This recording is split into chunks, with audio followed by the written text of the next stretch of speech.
Hello everyone, कैसे हैं आप लोग। आशा करती हूँ आप लोगों की तैयारी अच्छी चल रही होगी। फ्रेंड्स, ये वीडियो ना चाहे आप पीआरटी की तैयारी कर रहे हो, टीजीटी की कर रहे हो या फिर पीजीटी की कर रहे हो, सभी के लिए काफ़ी इंपॉर्टेंट होने वाली है। क्योंकि फ्रेंड्स, मैथ के बिना टीआरई 4 में सिलेक्शन लेना मुश्किल ही नहीं नामुमकिन है, ऐसा समझकर चलिए। क्योंकि टीआरई 4 में कंपटीशन का लेवल काफ़ी हार्ड रहने वाला है। मैथ के बिना मैथ एक अच्छा खासा रोल प्ले करता है। देख रहे हो, पीआरटी में लगभग जो है वो 30 बोल सकते हैं 16 नंबर मैथ से और 16 रीजनिंग से प्रश्न रहते ही हैं। तो चलिए फ्रेंड्स, और प्लीज़ फ्रेंड्स वीडियो को लाइक कर दीजिएगा। और अगर आप मेरी वीडियो पहली बार देख रहे हो तो चैनल को सब्सक्राइब कर लीजिए टीआरई 4 की प्रिपरेशन के लिए। चलिए फ्रेंड्स, वीडियो को शुरू करते हैं। मैं आपको बताती हूँ मैंने अपना मैथ कैसे स्ट्रॉन्ग किया। पता है फ्रेंड्स, जब मैं भी आप लोगों की तरह मैथ में बहुत ज़्यादा वीक थी ना, तो यही सर्च कहते रहती थी कि मैथ को कैसे स्ट्रॉन्ग करे। पर पता है, मैंने इतनी सारी वीडियोज़ देखी, लेकिन मुझे किसी भी वीडियो में जो मैं देखना चाहती थी वो नहीं मिला। किसी ने ये नहीं बताया। लेकिन एक चीज़ थी, वीडियो देख के ना मुझे इतना कॉन्फिडेंस तो मिलता था। उनकी वीडियो से मुझे इतनी हेल्प होती थी। जब मैं उनकी वीडियो देखती थी ना, तो वो बताते थे कि मेरा स्कोर इतने से इतना बूस्ट हो गया। तो मैं सोचती थी कि जब इनका हो सकता है तो मेरा क्यों नहीं हो सकता। पता है, ये चीज़ से मुझे इतना ज़्यादा प्रॉफिट हुआ ना वीडियो देखने से। हाँ, मतलब जब उनका, मैंने मेरे मन में ठान लिया था कि अगर उनका हो सकता है, जब वो कर सकते हैं 1 महीने में अपने मैथ को इम्प्रूव, तो मैं क्यों नहीं कर सकती। क्वालिटी तो दोनों में सेम ही होता है ना, बस थोड़ा बहुत का फ़र्क होता है। जब वो बंदा पढ़ के कर ले रहा है तो मैं क्यों नहीं कर सकती। फ्रेंड्स, इस वीडियो में मैं ज़्यादा कुछ लिखूंगी नहीं, लेकिन मैं जो अपने तरीके मैंने जो किया है वो मैं बता रही हूँ। अगर आप उसको बस सुन लेते हो, इम्प्लीमेंट कर लेते हो रियल लाइफ में, तो 100% आपका मैथ जो है वो अच्छा हो जाएगा। फ्रेंड्स, मैं आपको बताती हूँ मेरा मैथ में स्कोर क्या रहता था। मेरा मैथ जैसे मान लीजिए 20 नंबर का है ना, तो मुझे 20 में 4 मार्क्स ही आते थे, 4 से 5 मार्क्स। जो रियलिटी है मैं आपको वो बता रही हूँ, ठीक है। बस मेरे इतने ही नंबर आते थे और मुझे उसको देखकर इतना ज़्यादा अफसोस होता था ना कि मेरे इतने कम मार्क्स हैं, मेरा सिलेक्शन तो कहीं पे भी नहीं हो सकता, कोई भी एग्जाम मेरे से क्लियर नहीं होने वाला है। मुझे पता था, इतना डर रहता था मैथ से। मतलब मेरे अंदर एक फोबिया सा बन गया था कि मेरे से मैथ, ये मैथ है क्या, मतलब कैसे करूँगी इस मैथ को स्ट्रॉन्ग। मेरा एक प्लस पॉइंट ये था ना कि फ्रेंड्स, अगर आप मुझे मैथ में समझा रहे हो, ठीक है, आप बताना कि आपके साथ ऐसा है या नहीं। अगर आप मुझे मैथ में समझा रहे हो तो वो मुझे समझ में आता था। अब आप अगर मुझे बता दोगे कि इसको ऐसे सॉल्व करना है तो मैं उसको सॉल्व कर लेती थी। लेकिन वही चीज़ है, अगर टेस्ट हो रहा है तो मैं वहाँ पे, मुझे पता है कि मैंने इसको पढ़ा है, इसको सॉल्व कैसे करना है, फिर भी वो नहीं होता था। तो क्या ये सेम चीज़ आपके साथ हो रही है। मुझे जो है ना, डाटा को जो सजाना होता है ना, उसको डाटा को रखना होता है कि इसको ऐसे रखना है, इसको ऐसे रखना होता है, इसको ये करेंगे, इसको ऐसे करेंगे, वो चीज़ नहीं होती थी मुझसे। इस चीज़ को लेकर बहुत ज़्यादा परेशान रहती थी। मतलब मुझे सब कुछ अच्छा हो रहा था, मुझे समझ भी आ रहा था। मुझे अगर कोई क्वेश्चन ऐसे रख के दे दे तो उसको सॉल्व करके भी मतलब कर भी दूंगी। और ऐसा नहीं है कि बहुत ज़्यादा टाइम लग रहा है ना। मैंने मेरे फ्रेंड सर्कल में बात करना शुरू किया कि यार बहन, तेरा कैसे मतलब इतना अच्छा मार्क्स आ जाता है, क्या दिक्कत है। उसने मुझे बताया, देख हर मतलब कैसे करना है, मैं वो आपको अभी बता रही हूँ। अगर ये सोच ले कि ये क्वेश्चन नहीं आ रहा है, तो तुझे ना इस टाइप के हर एक क्वेश्चन को अलग अलग मतलब जैसे अलग अलग टाइप के अलग अलग क्वेश्चन होते हैं, 4 से 5 टाइप के क्वेश्चन तो होते हैं ना। तो हमें 4 से 5 टाइप, मतलब एक टॉपिक में 4 से 5 टाइप के क्वेश्चंस करने होते हैं। तो उसने बोला कि तू ना पहले ये देख कि जैसे परसेंटेज उठा लिया, तो परसेंटेज में पहले तू ये देख कि कौन कौन से इसमें कितने टाइप होते हैं, ठीक है। फिर उन टाइप को देख लिया, फिर उस टाइप्स के ना तू एक एक क्वेश्चन उठा, और ये दिए गए जो भी मतलब उसका जो स्टेप है ना, उसको तो अपने माइंड में बैठा लो, याद कर लो। फ्रेंड्स, जितने भी टाइप होते थे ना, मैंने एक नोटबुक में लिख लिया कि हाँ, इस वाले चैप्टर परसेंटेज के इतने टाइप है, 6 से 7 टाइप होते हैं। तो मैंने उसको लिख लिया, और फिर ना मैंने उसके नीचे कि ये वाला क्वेश्चन ऐसे होता है, फिर मैंने जैसे एक चैप्टर उठाया, उसके टाइप लिखे, फिर मैंने उसको याद कर लिया, ठीक है। अगर ये वाला क्वेश्चन ऐसे होता है तो मैं इसको ऐसे, मतलब उसको सजाना कैसे है ये मैंने याद कर लिया। अब आप बोलोगे कि ये तो रटने जैसा हो गया, मैथ में भी याद किया जाता है, ठीक है। तो पहले मैंने उसको याद कर लिया। याद करने के बाद ये मैं उनके लिए बता रही हूँ जिसका मैथ बिल्कुल भी ख़राब है।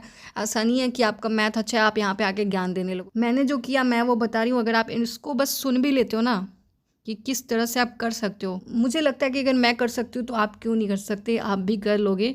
तो फ्रेंड्स, इस तरह से जैसे मैंने उसको याद कर लिया, याद करने के बाद जब भी मैं क्वेश्चन लगाने गई तो क्वेश्चन मुझसे ईजिली हो गए। फिर मैंने उससे जो है वो 10 से 15 दिन बाद लगा, तो फिर मैंने मतलब इस तरह से एक जो टॉपिक है उससे मैंने कम से कम 100 क्वेश्चंस लगाए। तो फिर वो जो मेथड मैंने याद किया था ना, अगर मैं उसको भूल भी जाऊँ ना, तभी वो चीज़ मेरे दिमाग में बैठ गई है। समझ रहे हो बात। पहले मैंने याद किया, फिर मैंने उस पर बहुत सारी प्रैक्टिस करी। अब अगर मैं वो मेथड भूल भी जाती हूँ तब भी अगर वो क्वेश्चन मेरे सामने आएगा ना तो मैं उसको ईजिली सॉल्व कर दूंगी। फ्रेंड्स वो ना ऑटोमेटिकली मेरे माइंड में छप गया कि हाँ अगर इस टाइप की क्वेश्चन आएंगे तो ये होगा। मैं आपको यही सजेशन दूंगी, यही सजेस्ट करूँगी कि आप ना पहले परसेंटेज का एक चैप्टर लिखिए, उसमें देखिए कि टाइप्स कितने हैं, ठीक है, 6 से 7 टाइप होंगे। तो आप उसमें जो है उसका जो मेथड है ना उसको लिख लीजिए, ये वाला अगर ये क्वेश्चन है तो इसको इस मेथड से होगा। इसको आप ज़रूर फॉलो करना और डिसिप्लिन के साथ जो है वो फॉलो करना। 100% आपका स्कोर बढ़ेगा। आप लिख कर रख लो। आपको भी पता है अगर आप किसी भी सब्जेक्ट में ज़्यादा टाइम देते हो तो वो सब्जेक्ट हमारा स्ट्रॉन्ग हो जाता है, चाहे वो जीके जीएस हो, इंग्लिश हो, मैथ हो, रीजनिंग हो। फ्रेंड्स जीके जीएस के लिए जो है वो आप हमारे टेलीग्राम चैनल को ज्वाइन जरूर कर लीजिएगा। लिंक मैं कमेंट बॉक्स में दे दूंगी। वहाँ पर एनसीईआरटी की भी क्विज चल रही है, मैथ का मैं अभी बता रही हूँ।